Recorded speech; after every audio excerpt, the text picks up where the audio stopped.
Hello friends, this is Professor Umesh Arya. I am a media teacher in Guru Jambheshwar University of Science and Technology. Welcome to this lecture on image management. So image management is one of the buzzword in today's digital world. As we all know that the world is increasingly driven by the image, whether it is the corporate's image, the personal image, or any institutional's image. So these kind of things are there in the image management. So let's first come to the definition part of it. What is image? So image is what you are in the minds, ears, and eyes of others, right? So it includes all the senses. What people think about you is your image. As far as image management is concerned, so it is defined as the behavior that we use to project a desired image to other. Whatever we want to project ourselves as, we want to convey it to other people, and for that we require many strategies, many management skills. So that is known as image management. There's another definition of image management, and that says that image management is a conscious, ongoing process of evaluating and enhancing our image and how others perceive us and therefore respond to us. Now, see, this definition is slightly more comprehensive than the earlier one, which says that image management is a deliberate process. It's not the automatic process. It is conscious. It is ongoing process, meaning thereby it keeps on going, and it is the process of evaluating, and there's a feedback. Evaluation is there in the form of feedbacks and other methods, and then we are enhancing our image and how others perceive us, and therefore how they respond to us. So this is overall framework as far as the definition of the image management is concerned. Now the question is why image management is needed.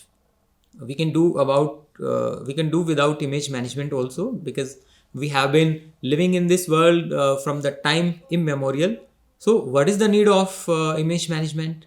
Okay, so there are a few convincing arguments in this regard, and the first one is that it is about creating first impressions and, more importantly, an impactful presence. We know that image management create your impression, and your presence must be impactful, right? In English, there's a very famous idiom which says that first impression is the last impression, and it's a very old idiom. It's not the new one, right? So the thing is, image management creates your first impression, and it sustains it also, and it impacts the other person. Okay, then it gives us the power to control, modify, or improve the image that we want to project to others.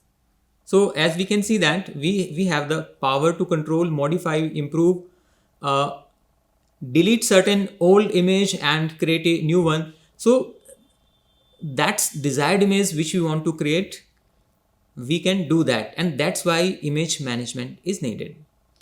As I already explained, that world is increasingly becoming image driven, right? So because today we are living in the modern world, and modern world is very fast moving. Information overload is there. Things are coming from every side, and we are bombarded with the information. In this fast moving world, people don't have the time to see your inner side of the thing.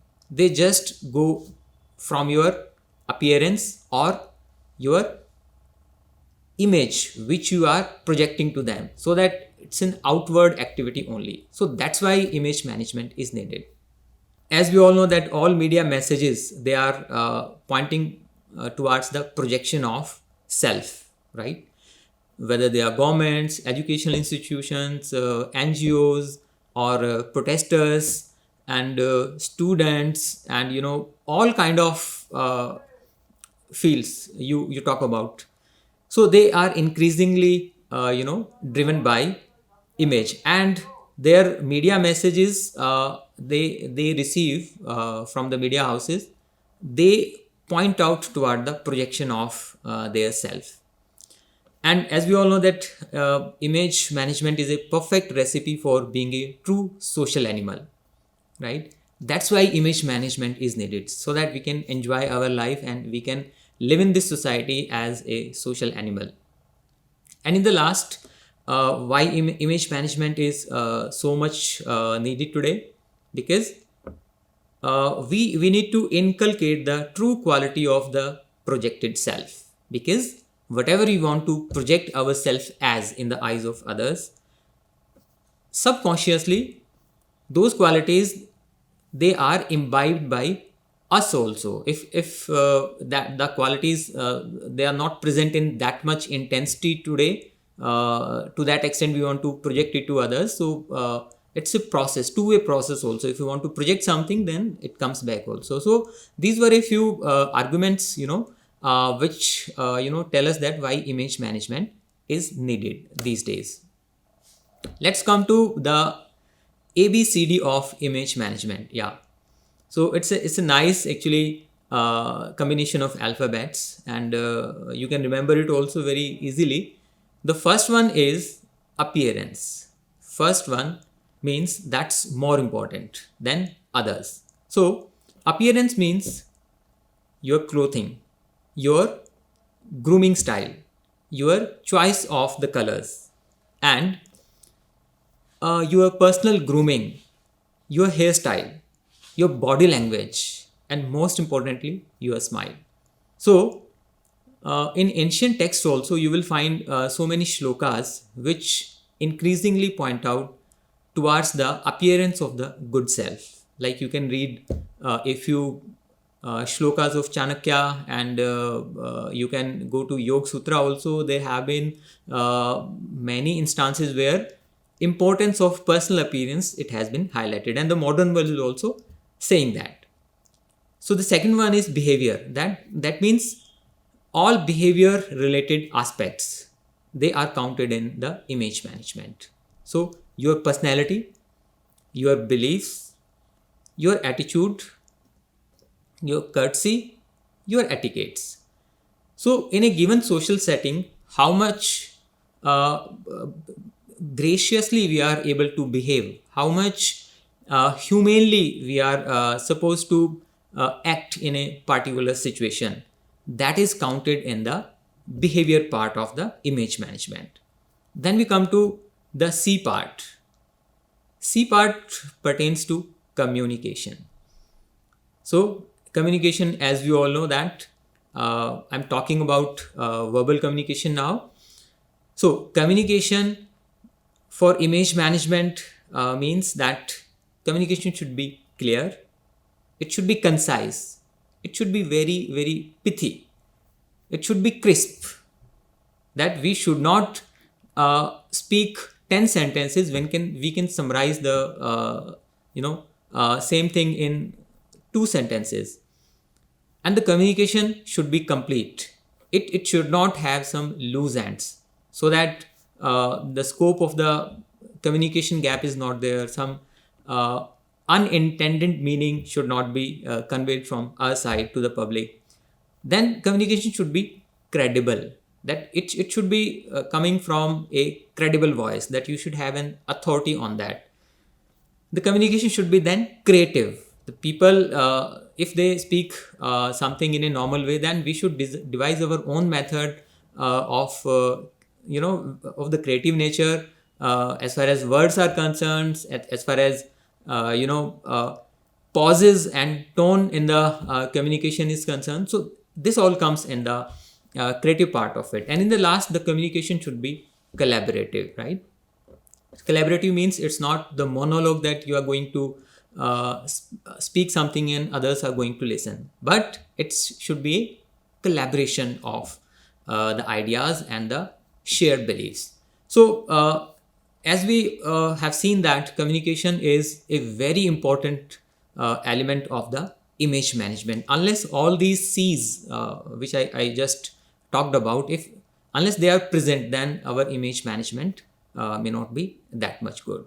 And in the last, it is the digital presence, meaning thereby the online persona, online personality, especially on social media. If we talk about ABCD of image management, then I think the last one seems to be all the more important these days, because as we all know that we may not be everywhere to present ourselves so that we can appear good, and our behavior, we can mold our behavior as per the condition, and we can suit our communication to the situation. But this digital presence, which I talked about, it is, I think, it is the most important element of the image management these days, because we are interacting digitally these days, and especially in the era of COVID, digital presence is very, very required these days. So you will find so many good online courses also on digital presence and how to improve your digital persona, because the fast moving world now needs this kind of digital presence. Then we come to the types of image. Before moving on to how to improve the image and how to carve a good image of ourselves, we need to talk about the different types so that we can proceed accordingly. So what are the different types of images? The first one is inner self, and the second one is outer self. So let's talk about inner self first. So inner self means it relates to intrapersonal communication, that when we talk to our own self, right? When we are sitting alone, then what we are talking with ourselves, that is our inner self, and that is intrapersonal communication also. Now, what does it include? It includes the concept of self, right? What is my concept of my own self in my own eyes? Then, what are my attitudes? How do I take the things? How do I make sense of the information which is coming from all the sense organ like eyes, ears, touch, etc. So what I am going to make sense of them. Then values, what kind of values I have been given by the society, by the family. Then past impressions of this life, whether I was praised or I was humiliated, or I was given a normal neutral treatment. So all these kind of things. Then psychological attributes. So all these things, they come under the broad umbrella of the psychological attributes, and our cultural attributes we have been brought up with in our family system. So all these kind of things, they contribute to the inner self. Now let's come to the outer self. Outer self, as we all know, that is our external image in the eyes of the society. So it is interpersonal communication, right? Meaning thereby when communication is happening between two or more than two people. So what kind of image is affected by the outer self? So these are a few factors, like clothing. Clothing is the most important one, right? Because once you approach somebody for projecting your outer self, then your dress speaks first. Words, they come much after that. Then your grooming style. How much, if you have been keeping unkempt, if you have not shaved properly, your hairstyle is not suiting to your personality, and your shoes, they are not polished, and they are not the clothes are not ironed. These kind of things, they come in the grooming part of it. Then outer self image is dependent on non-verbal communication also. Like we earlier said, the body language is very important. The manner in which you convey, if you convey yourself in a pleasing mode, then your image management would be good. And if you convey yourself in a threatening or challenging mode, then the things will take action accordingly. Then manners. What kind of manners and etiquettes you have? So like manners and etiquettes, they have been taught to us by the family, by the education, teachers, and society also, and we have learned them ourselves also by looking at the things around. So these kind of elements, they give shape to the outer self. As far as present concept of image management is concerned, we are more concerned about the projection of the outer self. Now, what are the factors which influence the image management? Okay. Now, a few of the things may be repeated in this presentation because a few factors, they are quite common in many of the things. The first one is again outer appearance. How do you appear to the public from outside? What is your clothing? What is the texture of the clothing? What are the colors which you like, and what are the patterns which you wear on your shirts? Now see, it is said that we should eat what we like and we should wear what others like. So this idiom speaks volumes about the importance of the clothing, and we should think that whether it is appropriate dress for that particular occasion. If you are going to some marriage function, then you should dress up formal. If you are going to some informal kind of activity, then your clothes should be informal. So no swapping is allowed there. Then inner reflection on the outer self. This is also one of the very good factors, that if our inner self is compromised, if inner self is injured, or it is not healthy, then that will definitely affect your outer self, that is your external image. So you may be able to put up a good show on the social media and your society around, but if there is a conflict between the inner self and the outer self, that will definitely reflect. So this is also one of the very good factor.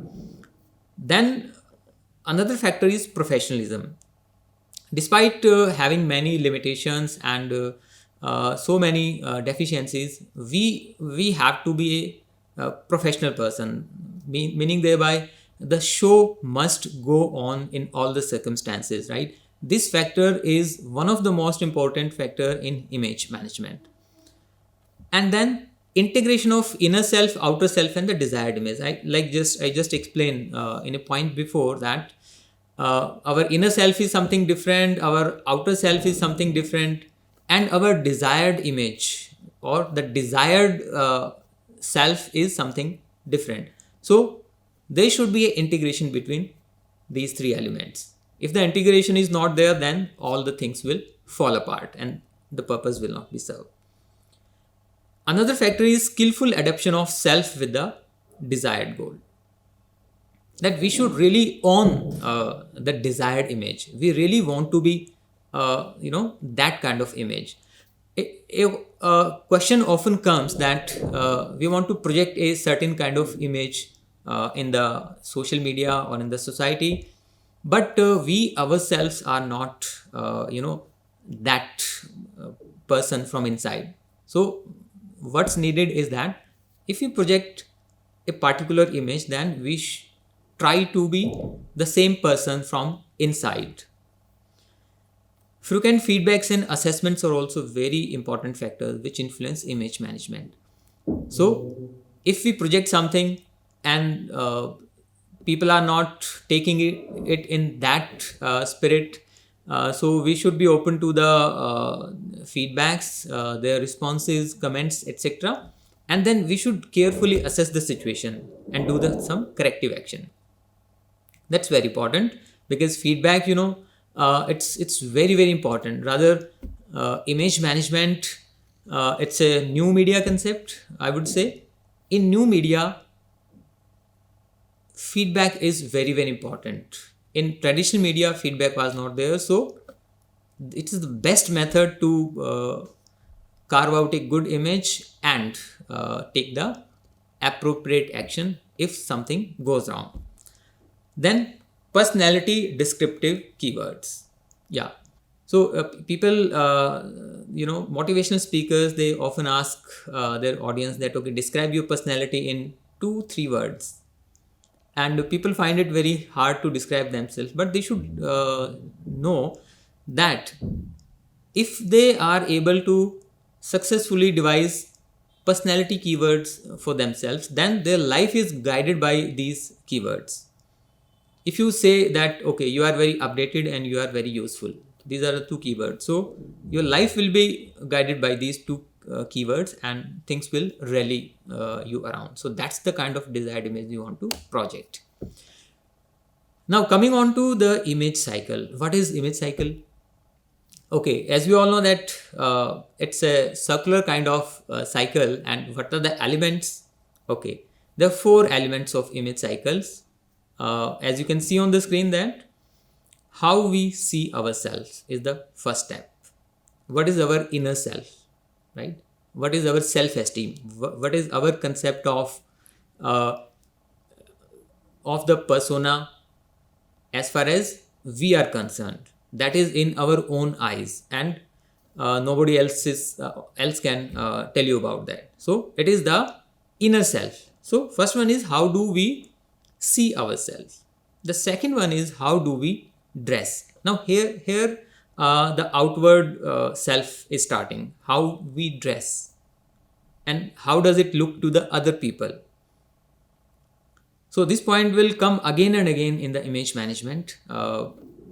Clothing is very, very important. And the third one is how do we think and act. So how we are supposed to act in that situation, and how do we feel in that situation, how do we act in that situation, that is more important. So these 3 circles, they belong to us, meaning thereby it is in our control now, right? That how do we see ourselves, how do we dress, and how do we act, behave, and feel. When these 3 circles, they are in our control, then the last circle is very easy. What is that? It says how others see and respond to us. So people will see you based on the last 3 circles, that how you see yourself, how you dress up, and how you think and act, and how you behave, right? So depending upon this, people will make some judgment about you, and they will respond you, they will accommodate you, or they will interact with you, and they will have a good image about you. So this is an image cycle. So as you can see, more effort in this cycle is directed towards an individual, because in 3 of the circles, it is the individual's responsibility to manage all the elements. Okay, now what are the applications of image management? Where does it apply? It applies in numerous fields these days, right? And let's start with the career growth and professional development. So as we all know that the world is increasingly becoming image conscious, right? So if you have a good image in the organization, then there are high chances of you getting promoted, and there are high chances for you to be referred for some project, and you can be a trouble shooter for the organization, because you have carved your image as a very responsible and a troubleshooter person, right? So, and the professional development is also related to that.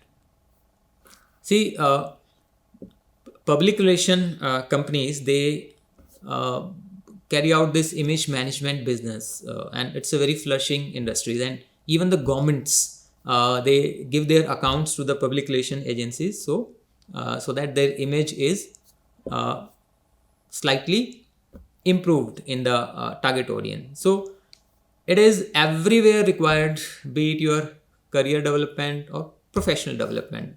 Coming on to the other fields, image management is applied in the growth of the inner self and expansion of your inner consciousness.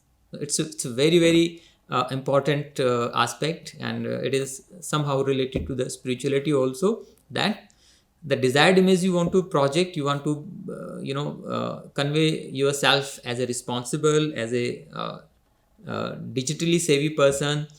So it leads to the expansion of your inner self, and you got to learn so many things regarding that. Then if you come to the Maslow's theory of hierarchy, though it is not that much valid anymore, but Maslow's theory has ruled the world for the at least 50 years. So at the top of the Maslow theory comes the self-actualization need of the human beings. That once all the needs they are satisfied, then it is the self-actualization need, that who am I, what is my purpose. So image management is applied there also, that we should carve our image accordingly.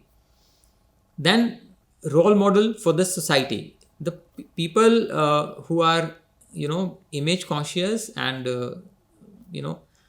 they want themselves to be projected as the role model for the society, so that their good qualities can be imbibed by other people.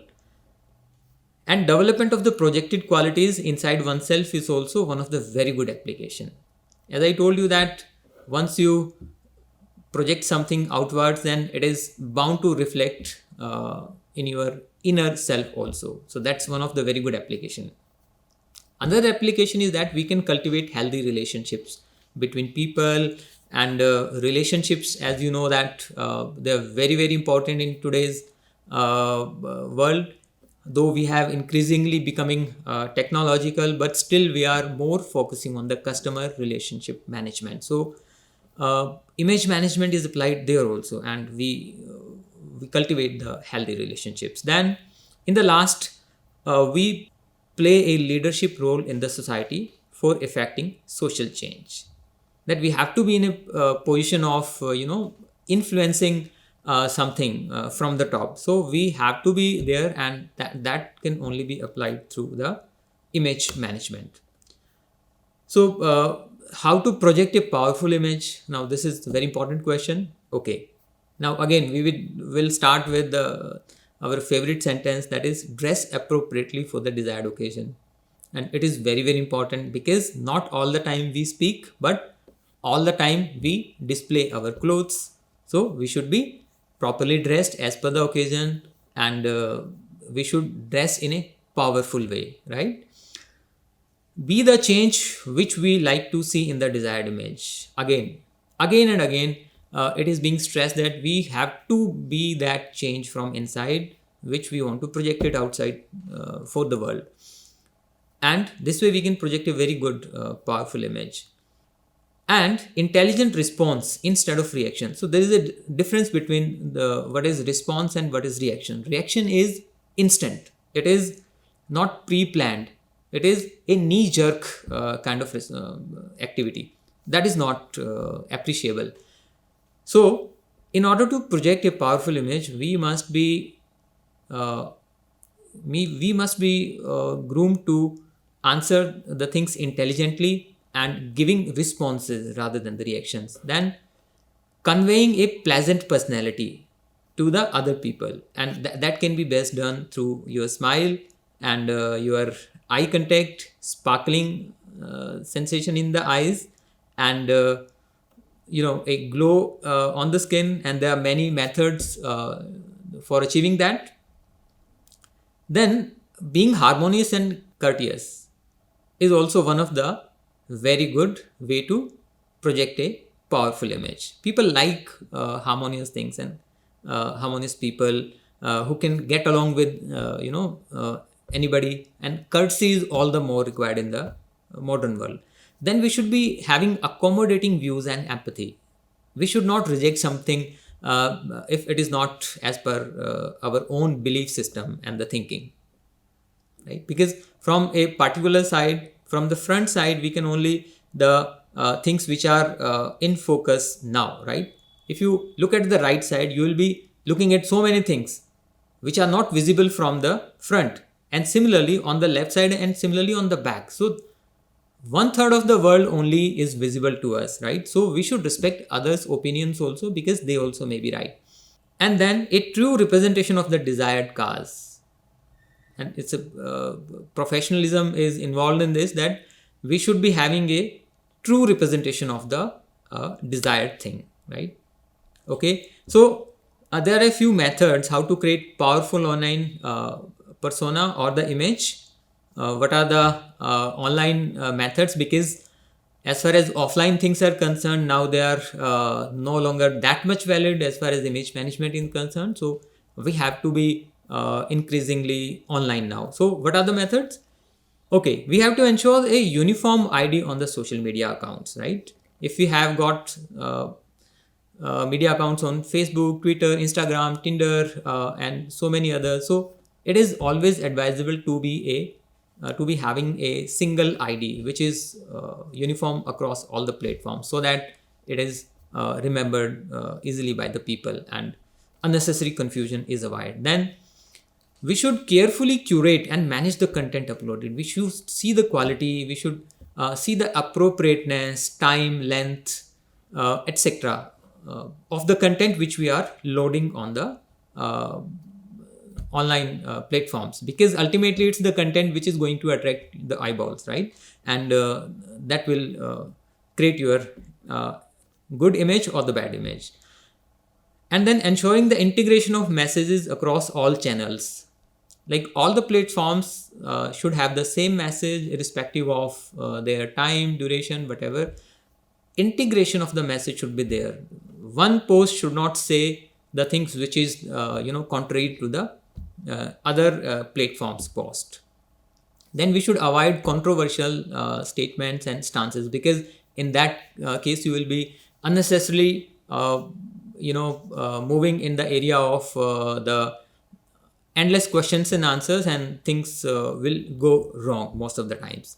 Then use of moderate language and muted words. We should always use muted words and language while uploading something or while writing something online, or writing our own bio. Nothing should be high pitch. Then we can use search engine optimization techniques to highlight the desired image.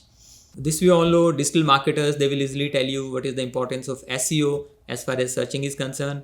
Then we can carefully moderate the comments online, because by default all the comment section in all the platforms, they are open. We should moderate it. It should not be that anything should be posted without our consent, and some profane language is there, some undesirable comment is there, which can affect your image management. And in the last, we can train the network's algorithms in our favor, right? And how does it happen? That we should keep on searching about the things, about the aspects, about the factors regarding the desired image which we want to project it to others. So I'm thankful to you for this, and thanks for watching. Thank you.